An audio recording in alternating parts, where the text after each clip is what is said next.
کیا میں ان کے لیے دنیا کے رخصت ہونے کے بعد ایسا کون سا عمل کروں کہ بعد از وفات میں اللہ کی بارگاہ میں ان کے لیے حسن سلوک اور فرمانبردار لکھا جاؤں؟ تو نبی پاک صلی اللہ تعالیٰ علیہ وسلم ارشاد فرماتے ہیں، اگر ماں باپ زندہ ہوں تو ان کی عزت کرو، فرمانبرداری کرو، حسن سلوک والے لکھے جاؤ گے۔ اور آگے نبی پاک صلی اللہ تعالیٰ علیہ وسلم ارشاد فرماتے ہیں کہ جب ماں باپ اس دنیا سے رخصت ہو جائیں، فرمایا دنیا کے رخصت ہو جانے کے بعد کچھ حقوق ہیں جو اولاد کے ذمہ ہیں، اگر یہ حقوق ادا کیے جائیں تو وہ جو شخص ہوگا وہ اپنے ماں باپ کے لیے حسن سلوک والا لکھا جائے گا۔ اور یہ اولاد اگر یہ عمل بعد از وفات والدین عمل کرے تو ان کا جو فائدہ اور نیکیاں ہوں گی وہ بھی والدین کو پہنچتی رہیں گی۔ اب یہ وہ حق ہے جو نبی پاک صلی اللہ تعالیٰ علیہ وسلم نے اپنی امت کو عطا کیے، اگر کوئی گڑبڑ اس میں کرے گا وہ گناہ گار ہوگا، قیامت کے دن وہ کس منہ سے اللہ کی بارگاہ میں پیش ہوگا؟ دنیا میں ہم ہر حق کو پورا کرتے ہیں، ہر ذمہ داری نبھاتے ہیں، استاد ہے طالب علم کے ذمہ کوئی کام لگائے، سکول ٹیچر ہے طالب علم کے ذمہ اسٹوڈنٹ کے ذمہ کوئی کام لگائے، وہ اس کو پورا کرے گا، اس کو پتہ ہوگا یہ حق ہے سبق کو یاد کرنا، اگر نہیں کروں گا استاد پوچھے گا۔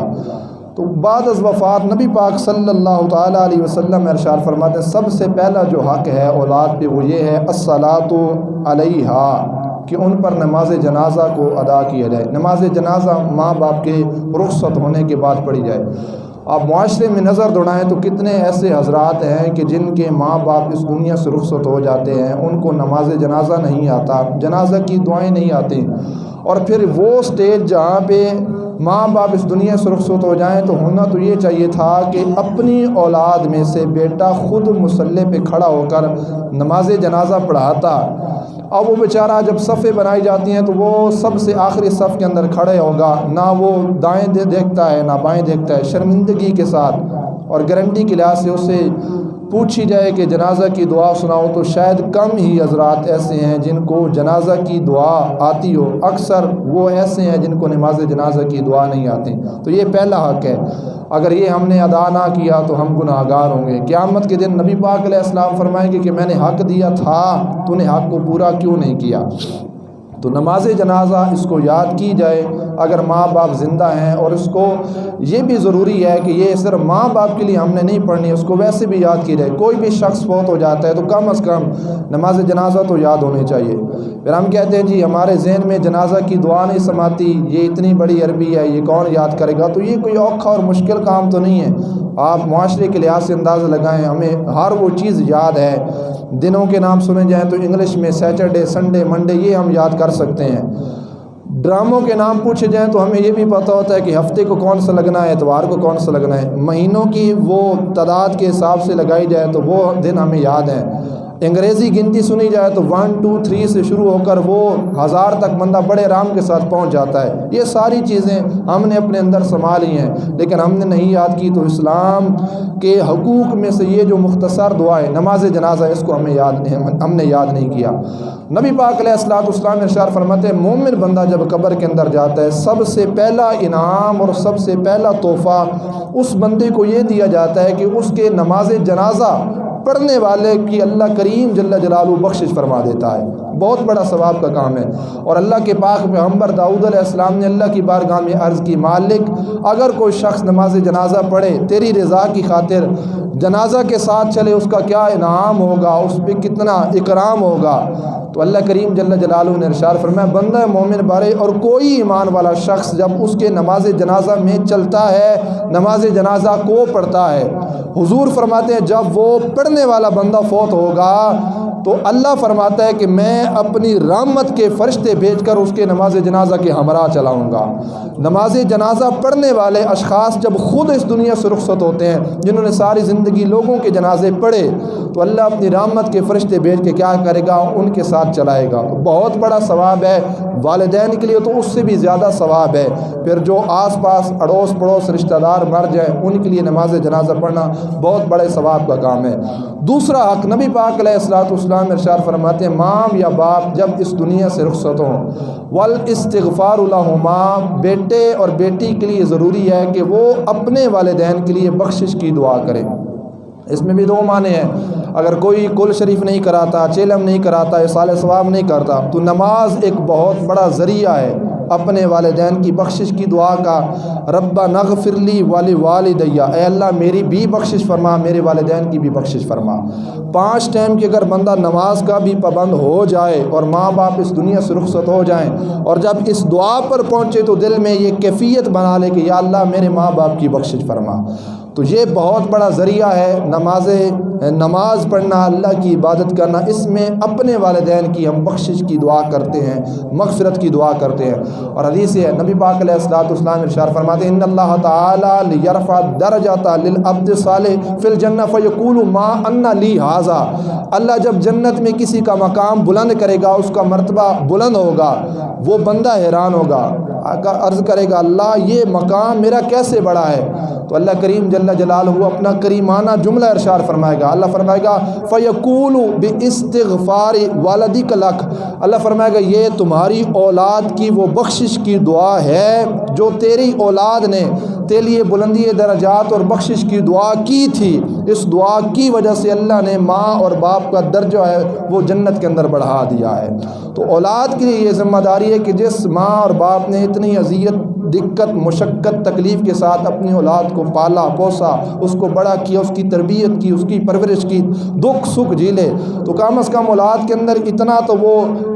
پیمانہ ہونا چاہیے اس چیز کا کہ جب ماں اور باپ اس دنیا سے رخصت ہوں، چاہے محفل کا انعقاد نہ کرے، لوگوں کو نہ بلائے، لنگر تقسیم نہ کرے، لیکن کم از کم اتنی بات تو دل میں ہونی چاہیے نا کہ ماں باپ اس دنیا سے رخصت ہو گئے، دن میں ایک مرتبہ یہ فقط اتنی سی دعا اللہ کی بارگاہ میں کر دے، یا اللہ میرے ماں باپ کی بخشش فرما، یا اللہ میرے والدین کے درجات بلند فرما، یا اللہ میرے والدین کو جنت میں اعلیٰ مقام عطا فرما۔ یہ ساری چیزیں تب ہوں گی جب اپنی اولاد کو ہم دین کی طرف لے کے جائیں گے۔ جب دین کی طرف ہم نہیں لے کے جائیں گے تو پھر تو بڑا رولا بنے گا بات کے اندر۔ اور میں اکثر طور پر، چونکہ ہمارا شعبہ اس طرح کا ہے، کل کی محفل ہو، چیلم کی محفل ہو، ہم چونکہ اکثر وہاں پہ جاتے ہیں۔ پچھلے دنوں کے اندر بھی میں کل شریف کی محفل پہ حاضر تھا۔ اب بات سنیں بڑی توجہ کے ساتھ اور آپ کے دل کو بڑا غم پہنچے گا، اور یہ کوئی پرانی بات نہیں، تقریباً 10 دنوں کی بات ہے۔ باپ جب اس دنیا سے رخصت ہوا تو ان کی کل کی محفل تھی، بیان تھا وہاں پہ میرا، بتا رہے تھے کہ اتنی کمزوری آ چکی ہے، ہم دنیا کے اندر اس حد تک پہنچ چکے ہیں، بیٹوں نے اپنے باپ کو دفن کیا اور ابھی پہلی رات باپ کی قبر میں نہیں آئی، یہ بالکل سچی بات ہے۔ وہ بیٹے گھر آئے، شاید ابھی شام کو سورج غروب نہیں ہوا تھا، گھر آ کر کیا کہ انہوں نے کلاڑیاں اٹھا کر اپنی ہمشیروں کے ساتھ جھگڑنا شروع کر دیا۔ انہوں نے کہا باپ تو ہمارا چلا گیا ہے، یہ جائیداد کا جو مسئلہ ہے، یہ جو زمین کا حصہ ہے یہ ہمیں دو۔ اور ایسی صورتحال بنی کہ جیسا کہ وہ اپنی سگی ہمشیروں کو مارنے پہ تیار ہو چکے ہیں۔ اب یہ ساری صورتحال، دنیا کا طمع، دنیا کا لالچ، یہ جائیداد، بزنس، یہ دنیا کی محبت کیوں آئی ہمارے دلوں کے اندر؟ کاش وہی باپ زندگی کے اندر ان بیٹوں کو دین کی طرف ڈال دیتا، اور دین کی طرف ڈالنے کی وجہ سے ان بیٹوں کے دلوں سے دنیا کی محبت نکل جاتی، دین کا پیغام اور دین کی محبت آ جاتی، بیٹوں کو پتہ چل جاتا کہ رخصت ہونے کے بعد یہ جائیداد، زمینیں، یہ کچھ کام کی نہیں ہے، عمل صالح ہمارے کام آئے گا۔ تو آج ضرورت ہے ان ماں باپ کے لیے، زندگیاں ہماری کہاں تک پہنچ گئی ہیں، اکثر زندگی کا حصہ گزر چکا ہے، تھوڑی سی زندگی رہ گئی ہے، اپنی اولاد کو دین کا پیغام دیں، چاہے گھر میں بٹھا کے دیں، کسی ادارے کے اندر پہنچائیں۔ یہ اولاد کو دین سکھانا یہ ماں باپ کے لیے فائدہ مند ہوگا، ماں باپ جب اس دنیا سے رخصت ہوں گے۔ اور افسوس ایسے ماں باپ کے لیے جنہوں نے اپنے بیٹوں کو، اپنی بیٹیوں کو پتہ نہیں کہاں تک کی تعلیم دلا لی، بڑی بڑی ڈگریاں ان کے پاس ہیں، انگلش میں جب تقریر کروائی جائے تو وہ کرنے پہ تیار ہو دیتے ہیں، لیکن اسی بیٹے سے بنے پوچھے کہ نماز جنازہ کی دعا آتی ہے، وہ شرم سے اپنے سر کو جھکا لے گا، اس کو نماز جنازہ کی دعا نہیں آتی۔ یہ بہت بڑی ذمہ داری ہے، اور ماں باپ کا کام بنتا ہے کہ یہ ذمہ داری کو پورا کریں، نماز جنازہ کی دعائیں اپنے بچوں کو ضرور یاد کروائیں۔ تیسرا حق، نبی پاک صلی اللہ تعالی علیہ وسلم ارشاد فرماتے ہیں، ماں یا باپ جب اس دنیا سے رخصت ہو جائیں، اولاد کے لیے یہ بات ضروری ہے وَإِنْفَاذُ عَهْدِهِمَا کہ اپنے ماں باپ کے وعدوں کو پورا کرے۔ ماں باپ کے وعدوں کو پورا کرنا کیا کہ جب باپ اس دنیا سے رخصت ہو جائے، باپ نے کسی کے اگر پیسے دینے ہوئے، اور باپ نے کہا کہ میں تم سے وعدہ کرتا ہوں کہ یہ 10,000 روپے، 1,000 روپے، 500 روپے میں اگلے مہینے کی 5 تاریخ کو، 2 تاریخ کو، اگلے سال تمہیں دے دوں گا، میں تمہارے ساتھ وعدہ کرتا ہوں۔ اب اس سے پہلے باپ اس دنیا سے رخصت ہو گیا، اب پیچھے بچ گیا بیٹا۔ اب بیٹے کے لیے یہ بات ضروری ہے کہ وہ اپنی کمائی میں سے اپنے باپ کا قرض چکائے گا، چاہے وہ 1000 ہو، لاکھ ہو، 2 لاکھ ہو، جتنا بھی قرض ہو۔ اگر بیٹا اپنی کمائی میں سے باپ کا قرض نہیں اتارتا، بیٹا گناہ گار ہوگا۔ وَإِنفَاذُ أَحَدِهِمَا، ماں باپ کے وعدوں کو پورا کرنا یہ بیٹے کے لیے ضروری ہے، اور یہ وعدہ اور کسی کا قرض دینا یہ بہت بڑا گناہ ہے۔ صحیح حدیث ہے، نبی پاک علیہ السلام صحابہ کرام علیہم رضوان کی جماعت کے ساتھ بیٹھے تھے۔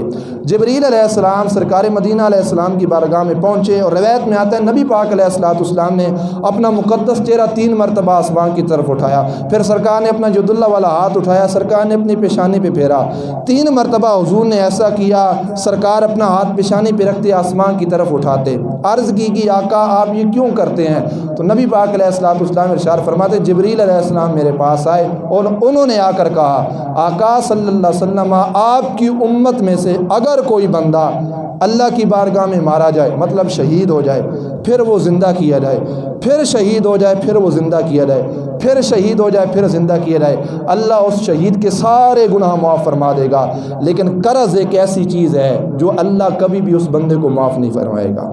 اب بظاہر دیکھوں تو شہادت بہت بڑا مقام ہے کہ جو ایک مرتبہ بھی شہید ہو اس کے سارے گناہ معاف ہو جاتے ہیں، لیکن قرض یہ جو بوجھ ہے جب تک لواحقین اس کو معاف نہیں کریں گے، یا اس کی اولاد میں سے کوئی اگر باپ کا قرض نہیں چکائے گا، ماں کا قرض نہیں چکائے گا، اللہ کبھی بھی یہ بوجھ اس بندے مومن سے اوپر نہیں اٹھائے گا۔ اس بوجھ اور گناہ کے اندر وہ قبر کے اندر رہے گا۔ اب ایمان سے بتائیے بچہ بھوکا ہو، پیاسا ہو تو باپ کے دل میں کتنی تڑپ ہوتی ہے، وہ کتنا دوڑتا ہے رزق کے لیے، ہر وہ تکلیف، دقت، مشقت اپنی اولاد کے لیے برداشت کرتا ہے۔ لیکن افسوس اگر باپ نے کسی کا 1000 روپیہ بھی دینا تھا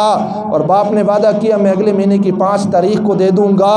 اور بیٹے کو علم بھی ہو گیا، پھر بھی بیٹا منہ چھپا کے وہ کترانے کی کوشش کرے اور سمجھے کہ بس دینا تو بابے نے تھا، میرے ابے نے دینا تھا، میں نے کون سا دینا تھا، بہت بڑی غلط بات ہے۔ باپ بھی گناہ گار ہوگا، اس کو قبر کے اندر عذاب ہوگا۔ اور یہ جو حق ہمارے آقا صلی اللہ علیہ وسلم نے اولاد کو عطا کیا، انفاذ أحدهما کہ ماں باپ کے وعدوں کو پورا کرنا ہے، اگر اولاد اپنے ماں باپ کے وعدوں کو پورا نہیں کرے گی تو اولاد کیا ہوگی؟ گناہ گار ہوگی۔ تو دونوں طرف سے فائدہ ہے، اولاد کا اپنا بھی فائدہ ہے، اور کیا ہے اولاد کا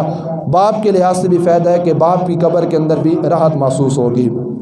چوتھا حق، نبی پاک علیہ السلام ارشاد فرماتے ہیں ماں باپ جب اس دنیا سے رخصت ہو جائیں،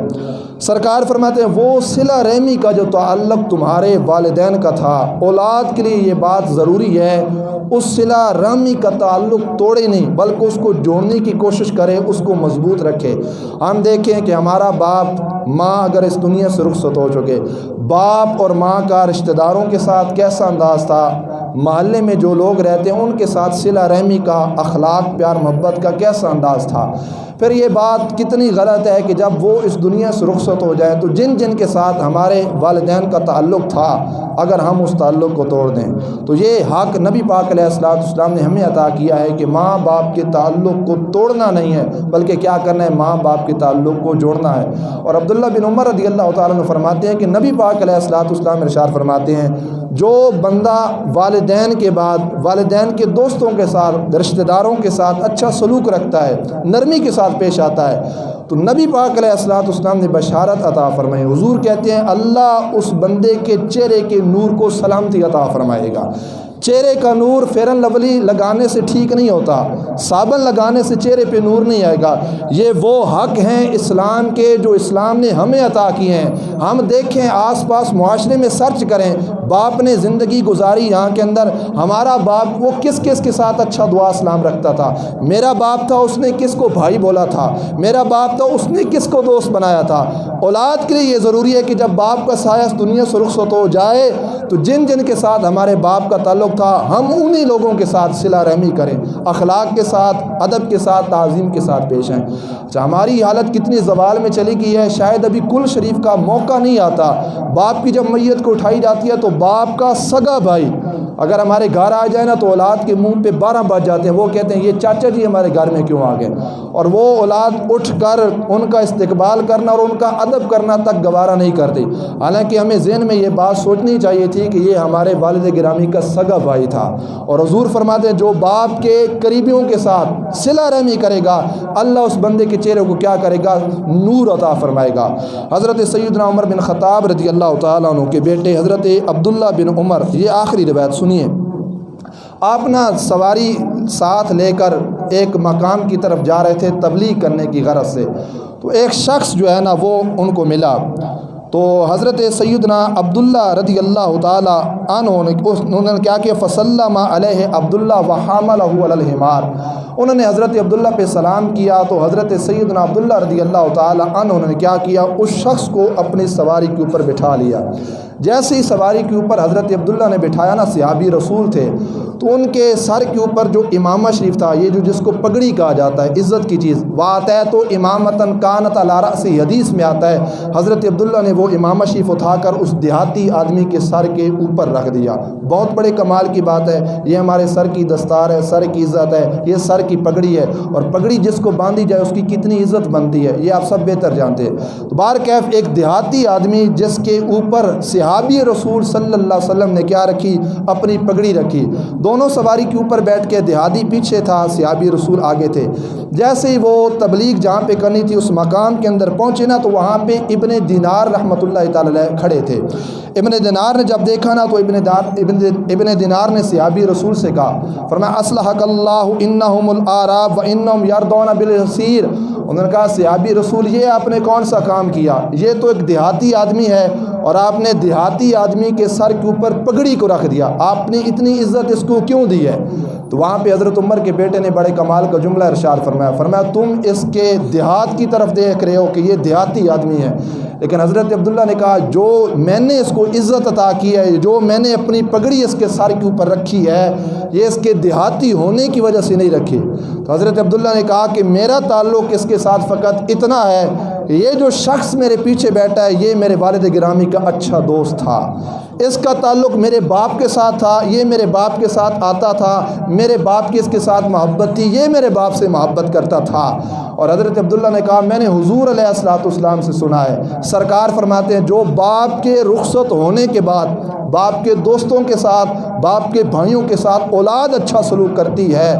وہ حقیقتاً باپ کے دوستوں کے ساتھ اچھا سلوک نہیں کر رہے ہوتے، بلکہ حقیقتاً وہ اپنے والد گرامی کے ساتھ نیکی کر رہے ہوتے ہیں۔ آج اس معاشرے کے اندر نگاہ اٹھائیے کہ ماں باپ زندہ ہیں، ہم نے ان کے ساتھ کیا کرنا ہے۔ ماں باپ اگر اس دنیا سے رخصت ہو چکے ہیں، ہمیں دیکھنا چاہیے کہ ہمارے والد کا معاشرے کے اندر، اس محلے کے اندر، خاندان کے اندر کن کے ساتھ ان کی دوستی تھی، کن کے ساتھ ان کا تعلق تھا۔ ہمارا یہ کام ہے کہ اولاد اس دوستی کو، اس تعلق کو نہ توڑے، ہمیں چاہیے کہ ہم وہ صلہ رحمی بھی اپنائیں، ہم اس دوستی کو برقرار رکھیں۔ جو والد گرامی کا دوست آئے، چاہے بوڑھا ہو جوان ہو، ہمیں یقین ہو کہ میرے ابا جی کے زمانے میں یہ شخص میرے ابا جی کے پاس آتا تھا، اگر وہ شخص چل کر اگر ہمارے دروازے پہ آئے، بیٹا بیٹھ کے اس کو سلام نہ لے بلکہ کھڑے ہو کر اس کا استقبال کرے۔ خدا کی قسم ایسا بیٹا حقیقتاً باپ کے دوستوں کے ساتھ اچھا سلوک نہیں کرتا، وہ حقیقتاً اپنے والد کے ساتھ اچھا سلوک کرتا ہے۔ یہ اسلام نے ہمیں تعلیمات دی ہیں، اللہ کریم جل جلالہ